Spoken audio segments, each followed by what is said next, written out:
Olá! Bom dia a todos! Muito bem! Estamos aqui nesse ambiente tão cultural e muito propício para o assunto que eu gostaria de tratar com vocês hoje. Para quem não me conhece, meu nome é Porciúnculo e hoje vamos tratar de filosofia, tá? De uma parte da filosofia, de uma parte do pensamento humano muito importante, que acabou gerando repercussões, né, por todo o pensamento humano que surgiu depois dele. Eu estou falando do iluminismo. O iluminismo. O que foi o iluminismo? O que a palavra iluminismo nos remete? A palavra iluminismo, ela vem de um termo alemão, né, denominado Aufklärung, né, que significa esclarecimento, ok? Ou seja, o iluminismo é uma corrente de pensamento que vai dizer que é chegado o momento do homem sair da sua menoridade intelectual. O que significa sair da menoridade intelectual? O que é a menoridade? A menoridade é aquela fase da vida onde o indivíduo não é totalmente responsável pelos seus atos, pelas suas ações. Na menoridade, outras pessoas respondem também pelos atos do menor. O responsável pelo menor responde pelos atos dele. O iluminismo ele vai dizer que, a partir deste momento histórico, o ser humano ele vai ter que fazer uso da sua capacidade de pensar, da sua capacidade de raciocinar, porque o homem é um ser racional, um ser portador de razão. E por esse motivo, ele tem todas as possibilidades de desenvolver as suas ideias, desenvolver os seus quereres, o seu pensamento. Então ele tem que ser independente dos outros homens. Ele tem que pensar por si só. Por isso, a frase que melhor ilustra o pensamento iluminista é uma frase do Kant, o filósofo Kant, quando ele afirma o seguinte: sapere aude. É um termo latino. Sapere aude.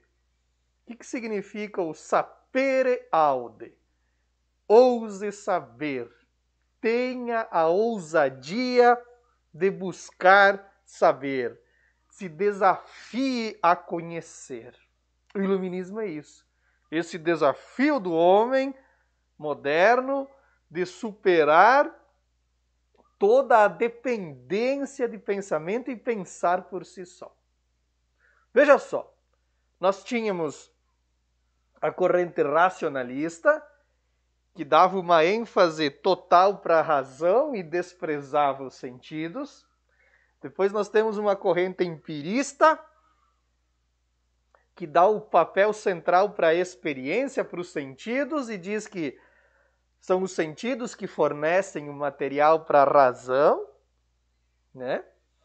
E agora nós vamos ter o iluminismo, tá? Que vai dar o destaque para o quê? Para a razão, tá? Mas a razão que vai se ocupar somente com aquilo que pode ser experienciável, experimentável.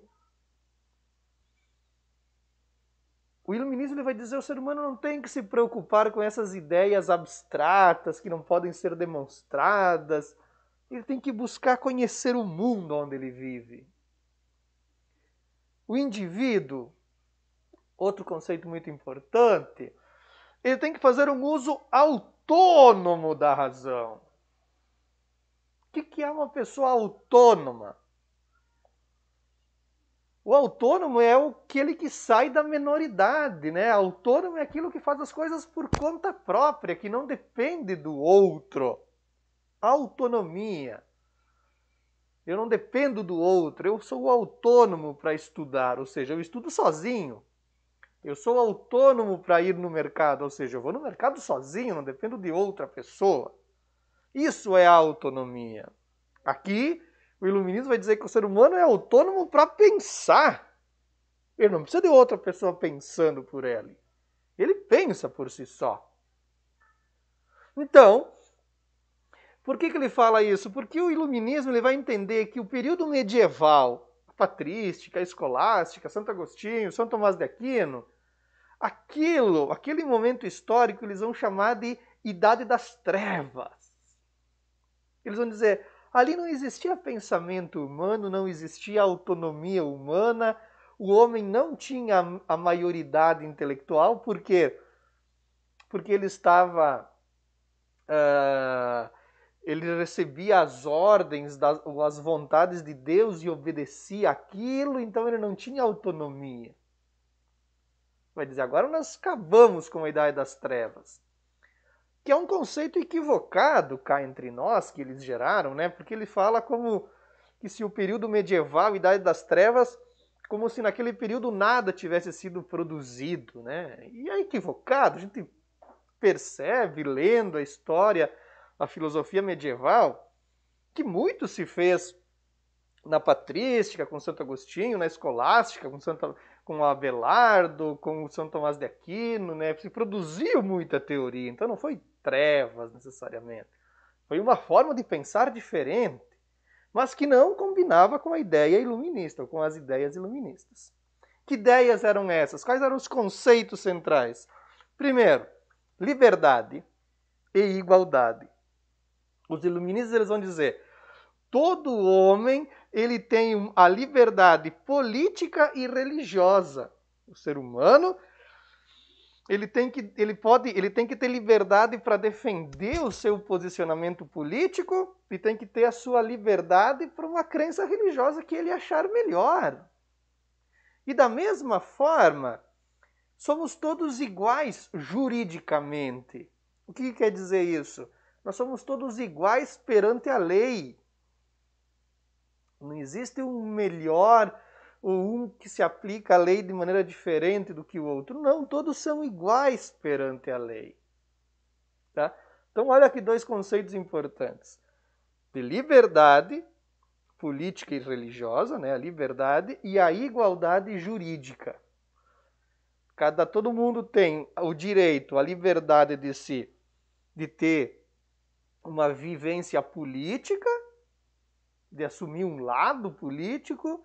Todo mundo tem a liberdade de pregar, de defender uma fé, um credo, uma religião, e todos nós somos iguais perante a lei, do ponto de vista jurídico. Esse é o fundamento defendido pelo iluminismo. E um outro ponto importante, o último que eu gostaria de abordar aqui, é que nesse período nasceu um movimento muito importante para a história do pensamento humano, que foram os enciclopedistas. Quem foram os enciclopedistas? Foram os responsáveis pela criação, pela elaboração das enciclopédias. Talvez a maioria de vocês que me assistem nunca tenha visto uma enciclopédia. Nem sabe para que serve, talvez. Mas uma enciclopédia é um conjunto de livros, tá? A primeira enciclopédia escrita ela tinha 17 livros, e não livros curtos, livros, né, densos, que continham, ou seja, nela continha todo o conjunto de saberes da época, digamos assim. Quando você não sabe alguma coisa hoje, o que você faz? Se é o significado de uma palavra, você pode ir no dicionário. Mas se não, a maioria das vezes você vai recorrer ao Google, ao computador, à internet. Até porque lá tem dicionário também, né?